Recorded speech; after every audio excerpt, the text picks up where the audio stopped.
शिवाय, ओम नमः शिवाय। हर हर बोले नमः शिवाय, ओम नमः शिवाय, ओम नमः शिवाय। हर हर बोले नमः शिवाय।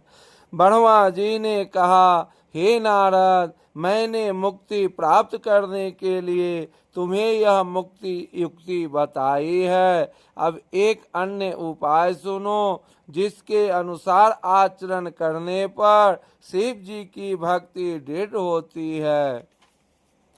जिस उपाय के करने से पराशर के पुत्र वेदव्यास सिद्ध हुए, मैं उसको वर्णन करता हूँ। शिव जी का कीर्तन तथा शिव जी के गुण चरित्रों का मनन शिव जी को प्राप्त कराने में अत्यंत सहायक होता है। सर्वप्रथम गुरु के मुख से शिव जी का यश सुनने तथा स्वयं उनका पूजन तथा मनन करे। ऐसा करने से शिव जी का सामीप्य लाभ होता है और सभी व्याधियां नष्ट हो जाती है। शिव जी के यश के संबंध में जो गीत हो, वे चाहे वेद के पद हो अथवा देवताओं द्वारा बनाए गए हो अथवा मनुष्य के बनाए हुए हो, सभी प्रकार के पदों के गायन से दुख दूर होकर आनंद को प्राप्त होती है। इस प्रकार शिव जी का श्रवण करने तथा वर्णन करने के उपरांत उनका युक्ति पूर्वक शुद्ध हृदय से मनन करना चाहिए। हे नारद, सत्संगति में बैठने से शिव जी के गुण चरित्रों का फल प्राप्त होता है। तदुपरांत कीर्तन और अंत में मनन की प्राप्ति समझनी चाहिए। अस्तु शिव जी की प्रसन्नता के हेतु ही सब कार्य करने चाहिए। इस युक्ति से शिव जी का पद प्राप्त करना अत्यंत सुगम होता है। वेद तथा पुराण भी मनन की महिमा का वर्णन करते हैं। जिस मनुष्य पर भगवान सदाशिव प्रसन्न होते हैं, उसी को यह श्रेष्ठ लाभ प्राप्त होता है। इसके अतिरिक्त भगवान सदाशिव को प्राप्त करने का कोई अन्य उपाय नहीं है। अब मैं व्यास जी की कथा कहता हूँ, उसे तुम ध्यान पूर्वक सुनो। हे नारद, व्यास जी ने वेद को 4 भागों में बांटकर दिन रात परिश्रम करके 18 पुराणों का निर्माण किया, परंतु तब भी उनके हृदय को संतोष नहीं हुआ। इसलिए वे मन को शुद्ध करने के हेतु ब्रह्मा नदी के तट पर बैठकर तपस्या करने लगे। उन्होंने शिव जी का ध्यान धरकर संपूर्ण इंद्रियों को जीत लिया। जब शिव जी ने व्यास जी को ऐसा कठिन तप करते हुए देखा, तो उन्होंने प्रसन्न होकर सनत कुमार को व्यास के निकट जाने की आज्ञा दी। उस समय सनत कुमार ने व्यास जी के पास पहुंचकर उन्हें अपना दर्शन दिया। व्यास जी ने सनत कुमार का पूजन करते हुए उनकी बहुत प्रकार से स्तुति की। उस समय मेरे पुत्र सनत कुमार ने अत्यंत प्रसन्न होकर व्यास जी से इस प्रकार कहा, हे व्यास जी, आप शुक्रदेव जी के पिता तथा ऋषि मुनियों के स्वामी हैं। आपने सब जीवों पर दया करके वेद के 4 विभाग किए हैं तथा सबका उपकार करने के हेतु 18 पुराणों का निर्माण किया है। परंतु हम आपसे यह पूछते हैं कि आप एक बड़े परिवार के संरक्षक होते हुए भी इस प्रकार कठिन तप क्यों कर रहे हैं? हमें ऐसा प्रतीत होता है कि आपका हृदय कुछ उचट सा गया है। हे नारद, सनत कुमार जी के मुख से यह वचन सुनकर व्यास जी ने उत्तर दिया, हे सनत कुमार जी, आपका कथन वास्तव में सत्य है। मैंने वेदों को विभाजित करके सब पुराणों को बनाया है तथा परोपकार के लिए अत्यंत परिश्रम भी किया है। मैं संसार में सबका गुरु बनकर प्रसिद्ध हुआ हूँ, परंतु इतने पर भी मुझे मुक्ति धर्म का लाभ नहीं हुआ है। इसलिए मैं यह तपस्या कर रहा हूँ। इस तप के प्रभाव से यदि आप यहाँ मुझे सेवक समझकर आए हैं तो कोई आश्चर्य की बात नहीं है, क्योंकि आप सर्वज्ञ तथा दूसरों को भलाई करने वाले हैं। आशा है अब आप मुझे कृपा करके कोई ऐसा उपाय बतावेंगे जिससे मेरा मन शुद्ध हो और मैं मुक्ति को प्राप्त करूं। हे नारद, यह सुनकर सनत कुमार ने उत्तर दिया, हे व्यास जी, शिव जी की माया को कोई नहीं जान सकता। वह संपूर्ण संसार को मोहित करने वाली है। शिव भक्ति के बिना वह सब लोगों को अनेक प्रकार के कष्ट भी देती है। यद्यपि आपने वेदों के विभाग किया तथा पुराणों को बनाया है, परंतु इतने पर भी आपने न तो धर्म को जाना है और न शिव जी के तत्व को ही जाना है। हे व्यास जी, पुरातन काल में मैं अज्ञानी होकर संशय रूपी समुद्र में व्यर्थ ही भ्रमण करता रहा। मैंने तीनों लोकों में भ्रमण किया, परंतु मुक्ति प्राप्त करने का उपाय मुझे ज्ञात नहीं हो सका। तब मैं शिव जी की माया से मोहित हो मंदराचल पर्वत पर जा पहुंचा। वहां मैंने एक स्थान पर निश्चल भाव से बैठकर बहुत समय तक एकाग्रचित हो तपस्या की। मैंने इंद्रियों पर विजय प्राप्त करके शिव जी को स्मरण किया। उस समय शिव जी ने प्रसन्न होकर मेरा संदेह दूर करने के लिए नंदीश्वर को आज्ञा दी। जब नंदीश्वर मेरे पास आए तब मैंने उन्हें प्रणाम करते हुए उनके आगमन का कारण पूछा। उस समय शिव जी के अंश तथा सभी गणों के स्वामी नंदीश्वर ने मुझ पर अत्यंत अनुग्रह करके इस प्रकार कहा, हे सनत कुमार, भगवान सदाशिव के यश का कीर्तन श्रवण तथा मनन मुक्ति को देने वाला है। अस्तु, तुम्हें भी यह उचित है कि तुम श्रवण कीर्तन तथा मनन इन तीनों कर्मों को दृढ़ता पूर्वक धारण करो।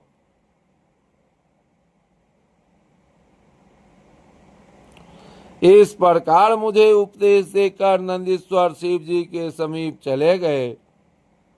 उस समय मुझे अत्यंत आनंद प्राप्त हुआ। अस्तु, हे व्यास जी,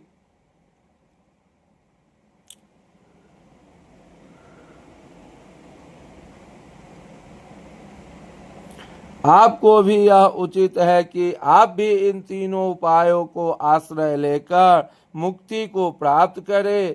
इस प्रकार व्यास जी को शिक्षा देकर सनत कुमार विमान पर आरूढ़ हो अपने लोक को लौट गए। इतनी कथा सुनकर नारद जी ने कहा, हे पिता, यदि कोई मनुष्य इन तीनों उपायों को न कर सके तो उसके लिए अन्य सुगम साधन और क्या हो सकता है, यह आप मुझे बताने की कृपा करें। ब्रह्मा जी बोले, हे नारद, यदि कोई मनुष्य तीनों का साधन न कर सके तो उसे चाहिए कि वह भक्ति पूर्वक केवल शिवलिंग का ही पूजन करे। इस प्रकार केवल पूजन करने मात्र से ही बहुत से लोग अपने मनोरथों को प्राप्त कर चुके हैं। यदि हृदय में भक्ति हो तो श्रवण आदि तीनों उपायों के बिना भी मुक्ति मिल जाती है। नारद जी बोले, हे पिताजी, मैं यही जानना चाहता हूँ कि सभी देवता वीर रूप में पूजा जाते हैं अथवा केवल शिव जी को ही वीर रूप में पूजा जाता है।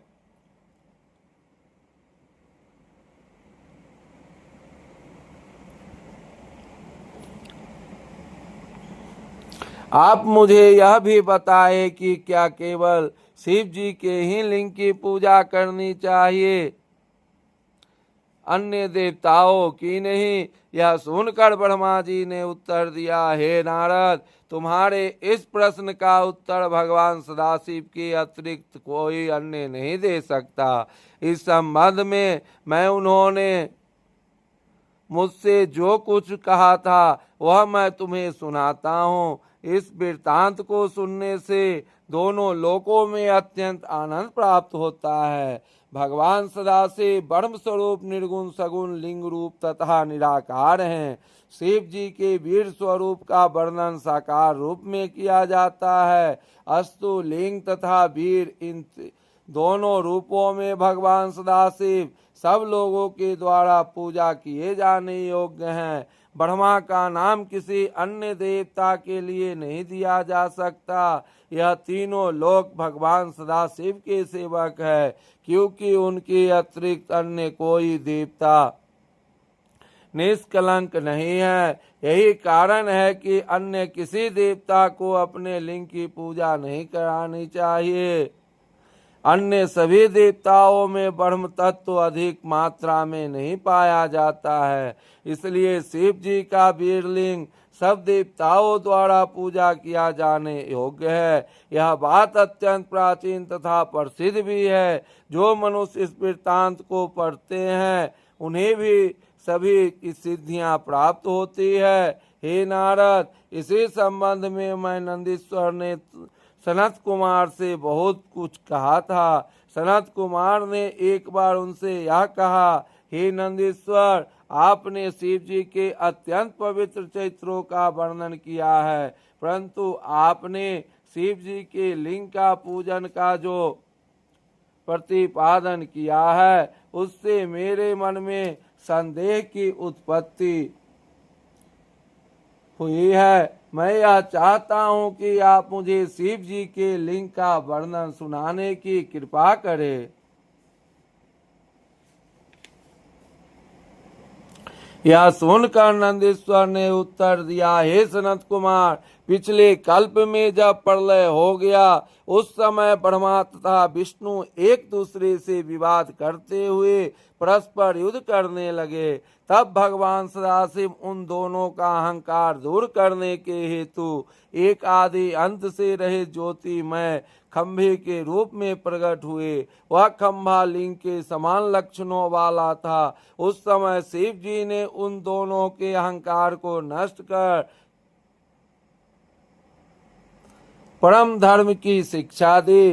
तभी से तीनों लोकों में लिंग वीर की पूजा प्रचलित है। इस संबंध में मैं तुम्हें पूर्व काल की एक कथा सुनाता हूँ। हे सनत कुमार, पूर्व समय में सब देवताओं के स्वामी विष्णु अपनी सैया पर आनंद पूर्वक शयन कर रहे थे। उसी अवसर पर ब्रह्मा कहीं से अनेक उनके समीप जा पहुँचे और उन्हें लेटे हुए देख अत्यंत क्रोध हो अहंकार में भर इस प्रकार कहने लगे, हे अभिमानी, तुम कौन हो जो हमारे आने पर भी इस प्रकार लेटे हुए हो? हम तुम्हारे स्वामी हैं तथा अत्यंत कृपा करके तुम्हारे पास आए हैं। यह सुनकर विष्णु जी ने उन्हें उत्तर दिया, हे ब्राह्मण, तुम हमारे पुत्र हो, अस्तु तुम्हें ऐसे कटु वचन कहना उचित नहीं है। तुम यहाँ आनंद पूर्वक बैठो और अपने अहंकार को त्याग दो। यह सुनकर ब्रह्मा बोले, हे विष्णु, तुम हमें अपना पुत्र किस प्रकार कहते हो? इस प्रकार की दुर्बुद्धि द्वारा अपने हृदय से धर्म को त्याग देना श्रेष्ठ नहीं है। क्या तुम्हें यह नहीं ज्ञात है कि हमारे नाम शंभु आज परम श्रेष्ठी विधाता तथा ब्रह्मा आदि है? हम तुम्हारे पिता हैं और तीनों लोकों को धारण करने वाले हैं। हमारा उत्पन्न करने वाला तीनों लोकों में कोई नहीं है। तुम्हारी बुद्धि नष्ट हो गई है जो तुम स्वयं को हमारा स्वामी कहते हो। यह सुनकर विष्णु जी ने उत्तर दिया, हे पुत्र, तुम हमारी नाभि से उत्पन्न हुए हो और माया में भूलकर अपने को सबका स्वामी समझ बैठे हो। हे सनत कुमार, इस प्रकार ब्रह्मा तथा विष्णु बहुत समय तक विवाद करते रहे। तदुपरांत उन दोनों में घोर युद्ध होने लगा। उस समय दोनों ओर से संबंधी सहायक तथा गण आदि भी अपना अपना पक्ष लेकर एक दूसरे के विरुद्ध युद्ध करने में प्रवृत्त हो गए। दोनों ओर से अनेक प्रकार के अस्त्र शस्त्र चलने लगे। उस युद्ध को देखकर सभी देवताओं को अत्यंत आश्चर्य हुआ। परंतु शिव जी की माया के वशीभूत होने के कारण वास्तविक भेद को कोई नहीं जान सका। युद्ध करते समय विष्णु जी ने ब्रह्मा के ऊपर माहेश्वर नामक बाण छोड़ा। तब ब्रह्मा ने भी क्रुद्ध हो पाशुपात अस्त्र का प्रहार किया। वे दोनों बाण एक दूसरे से मिलकर प्रलय करने लगे तथा संपूर्ण सृष्टि में अग्नि वर्षा कर उठे। उस समय सब देवताओं ने अत्यंत भयभीत होकर यह विचार किया कि हमें शिव जी की शरण में जाकर रक्षा करने हेतु प्रार्थना करनी चाहिए। ओम नमः शिवाय, ओम नमः शिवाय। हर हर बोले नमः शिवाय, ओम नमः शिवाय, ओम नमः शिवाय। हर हर बोले नमः शिवाय। जय सिया राम, जय जय सिया राम। पार्वती पते हरे हरे। जय जय श्री राम, जय राम, जय जय राम। पार्वती पते हरे हरे। जय काली दुर्गे राधे श्याम, गौरी शंकर सीताराम। जय जय काली दुर्गे राधे श्याम, गौरी शंकर सीताराम। लो सियापति रामचंद्र जी भगवान की जय। उमापति महादेव जी की जय। पवन सुत हनुमान जी महाराज की जय। जय जय सीताराम।